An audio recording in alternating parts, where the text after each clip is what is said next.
புது கலர்ஸ் புது ஃபேஷனோட தி சென்னை சில்க்ஸ்ல இந்த பொங்கலை ஓஹோன்னு கொண்டாடுங்க. தி சென்னை சில்க்ஸ், ஸ்ரீநகர், வேளச்சேரி, குரோம்பேட் மற்றும் திருவள்ளூர். தமிழக முதலமைச்சர் குறித்து அவதூறாக பேசியது தொடர்பான வழக்கில் அதிமுக முன்னாள் அமைச்சர் செல்லூர் ராஜு மதுரை மாவட்ட நீதிமன்றத்தில் நேரில் ஆஜரானார். இதுகுறித்த கூடுதல் விவரங்களை தருவதற்காக எமது செய்தியாளர் பாலமுருகன் இணைகிறார். வணக்கம் பாலமுருகன், இந்த வழக்கு தொடர்பான முழு விவரங்களை பதிவு பண்ணலாம். நிச்சயமாக கடந்த 29/5/2023 அன்று தமிழக அரசை கண்டித்தும் முதல்வர் பதவியை விலகக் கோரியும் முன்னாள் அமைச்சர் செல்லூர் ராஜு தலைமையில் தினமணி தியேட்டர் அருகே ஆர்ப்பாட்டம் நடைபெற்றது.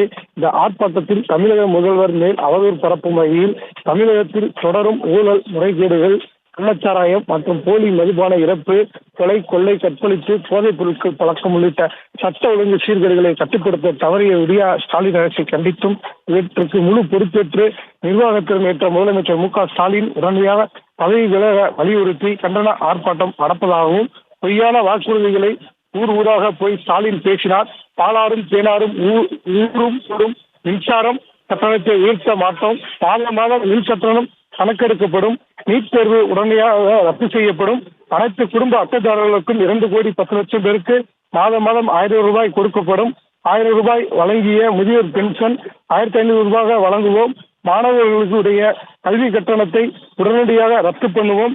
இப்படி நிறைவேற்ற முடியாத திட்டங்களை எல்லாம் சொல்லி மக்களை ஏமாற்றி ஆட்சியை வலியுறுத்தி மக்களை ஏமாற்றி விட்டார் என பேசினார். இது தொடர்பாக அரசு வழக்கறிஞர் பழனிசாமி மாவட்ட நீதிமன்றத்தில் வழக்கு தொடர்ந்தார். அதன் அடிப்படையில் இன்று மதுரை மாவட்ட நீதிமன்றத்தில் முன்னாள் அமைச்சர் செல்லூர் ராஜுக்கு நோட்டீஸ் அனுப்பப்பட்டது. அதனால் மதுரை மாவட்ட நீதிமன்றத்தில் இன்று ஆஜராகினார். விவரங்களுக்கு நன்றி பாலமுருகன். செய்திகளை உடனுக்குடனும் துல்லியமாகவும் தெரிந்து கொள்ள சப்ஸ்கிரைப் பண்ணுங்க.